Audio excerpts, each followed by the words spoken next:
All right, we're back interviewing not only one of our POW conference presenters, but very thankfully one of our sponsors for this year's POW conference.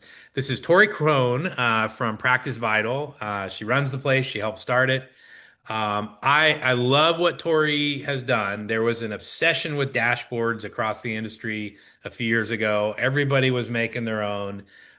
Tory and her folks have provided one of the most standardized approaches to measuring all these different moving parts in a practice. It's been a huge gift to my practice. It's increased retention, profitability, clinician awareness of how they're doing all that. So we love it, Tory. Give me a little background first on how, like, did you just wake up one day and have no exposure to our industry and say, I want to start a dashboard platform, or were you a therapist? Like, tell us how we got to Practice Vital. Yeah, I'm a therapist first and foremost, and that's my background and training. I have been for 15 years. Then I became a supervisor. I led different treatment facilities, inpatient, outpatient, at all levels of care. Hmm. Started my own practice in 2012. And I was flying blind in the beginning. I didn't have numbers. Most of us practice owners just come at this partly because we're scared of numbers, because they don't Hmm. make sense to us. And so then we're operating businesses which require numbers to run them profitably in a sustainable way. And yet most of us are doing it without that information. So I heard about dashboards. I understood I needed numbers, wasn't quite sure what that was going to look like, but started to build a solution so that we could have automated metrics in a more clear, easy to understand, digestible way. Well, and that's huge because I think a lot of us go through this. It's like making a budget, right? You go through this existential panic at 2 in the morning. I don't have a budget. People stay up till the sun comes up making a budget, and then they never revisit it because it's so labor intensive to update That's the right. numbers. I've Yes. seen a lot of people that we sit down, we analyze their numbers, or they come up with a dashboard. It's amazing, and then nobody ever populates the data after the first round. So that's a big piece of this. Is it's really an automated platform, right? Yeah, and yet it has to be something where you're not spending the time gathering the data, but you have that time to use the data. So you have all that time back. Now, what am I going to do? How am I going to use it to make informed decisions Mhm. to move my practice forward in a repeatable way? So Yep. you want to continue to return to the same data points, see them over time, and that's going to help you know how to make changes that actually drive impact. Yeah. And so that's kind of going to be what you're talking about, I think. In addition to doing a practice vital demo on Saturday, on I think on Saturday as well, you're talking about from gut instinct to grounded decisions using data to run a more profitable and sustainable group practice. Yeah. Unpack that for me for a little bit. What are people Yeah. going to hear? Yeah. I love those words: profitable, sustainable, Yeah, data. yeah, yeah.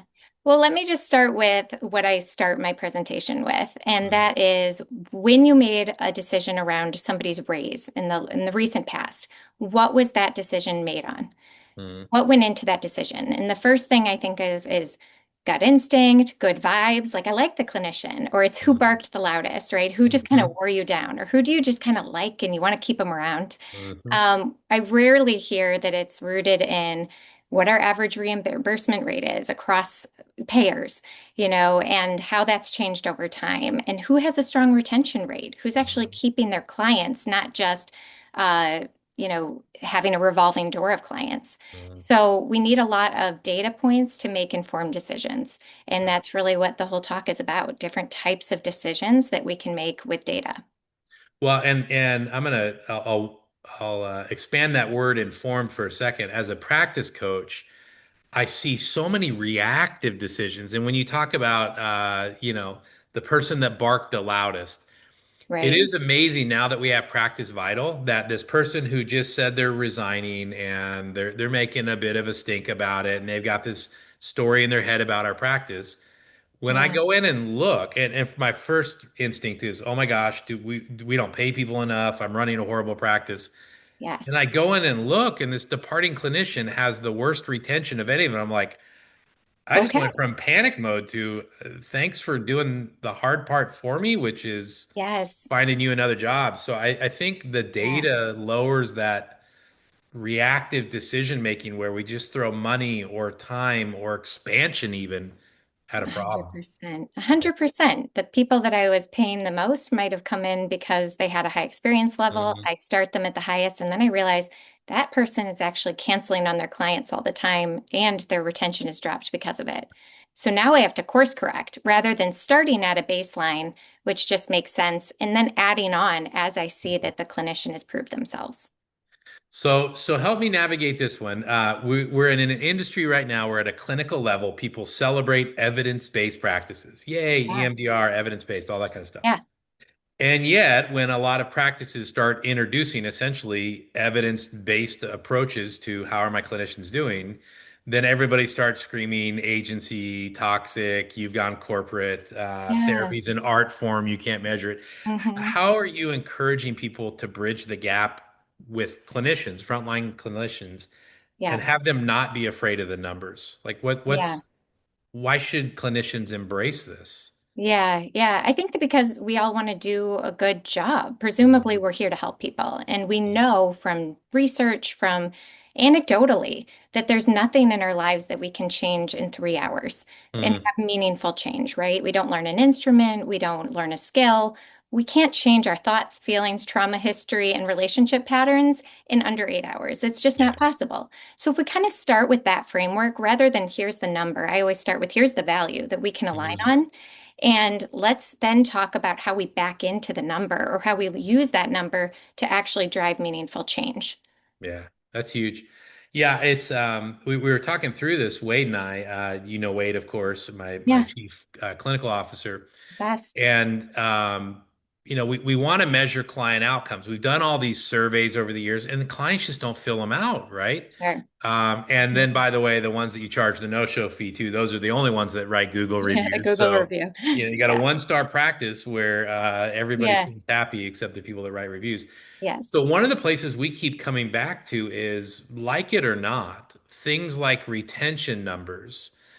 They are one of the highest correlations as well to clinical effectiveness and outcome. Like people Hmm. are voting with their feet. They're Sure. coming back. Yes. Um, so you're Yeah, seeing this and as it's well. client engagement, it's Mhm. cancellation rate, it's how often that's happening. I can look at a pattern of client data and see they missed 4 of the last sessions that they scheduled out of 5. This Mhm. person's not engaged. Let's catch that early too Mhm. and intervene with the client. See, maybe that wasn't the right fit for you. Let's try Mhm. another therapist. Let's look at the rebooking patterns. Let's see who doesn't have an upcoming appointment scheduled. Mhm. All of these details can help to improve the ultimate outcome, which Mhm. might sound like retention, or that's kind of more of the indicator of these earlier Mhm. signals. Yeah.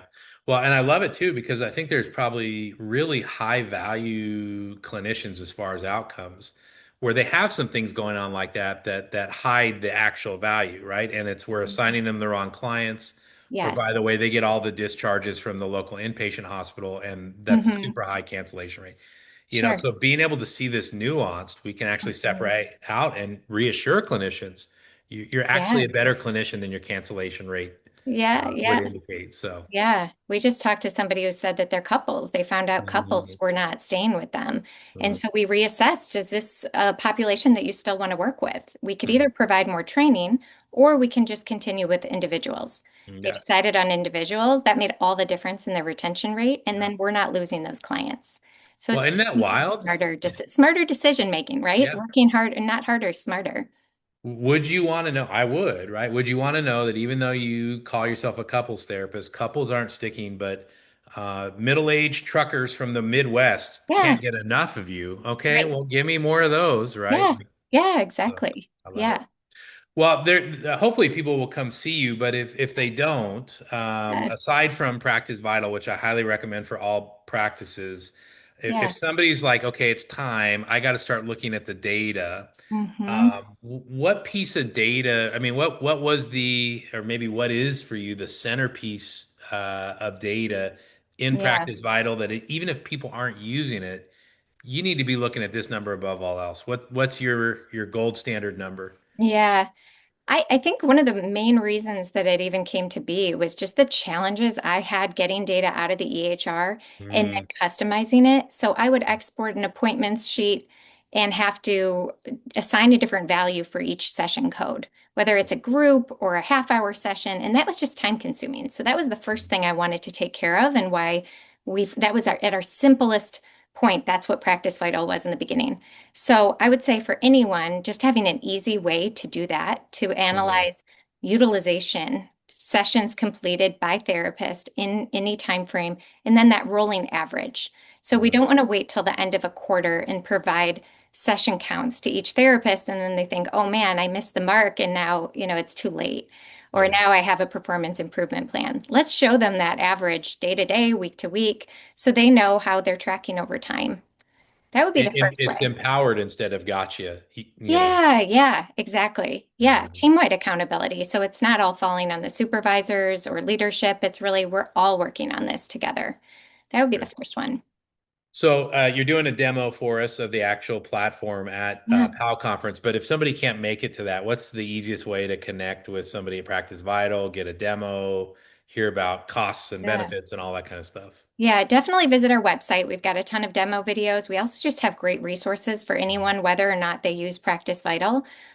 We've got blog posts about how to improve retention, how to reduce churn, why Mhm. cancellations matter, and how to get clients engaged. So check that Okay. out. It's www.practicevital.com. And then they can schedule time with me directly, and it's not just a demo. We make sure that it really is a good fit for your practice and can add value. And I'll throw in there, we have been so pleased with the willingness to try and customize and tweak even how Practice Vital works for our practice. It's across the industry and all the different platforms we use. There's a lot of good customer service. You guys are the single best in class when it comes to customer service. So No, thank you thank for you. that. It's Thank it's you. made it well worth our time. So. Well, Thank we're you. excited to see you in a couple weeks, Can't wait. and also excited to see how the platform continues to evolve. So, thank you for Yeah, taking the time today, exciting Tori. updates to come. All Awesome. right, Take thanks. care.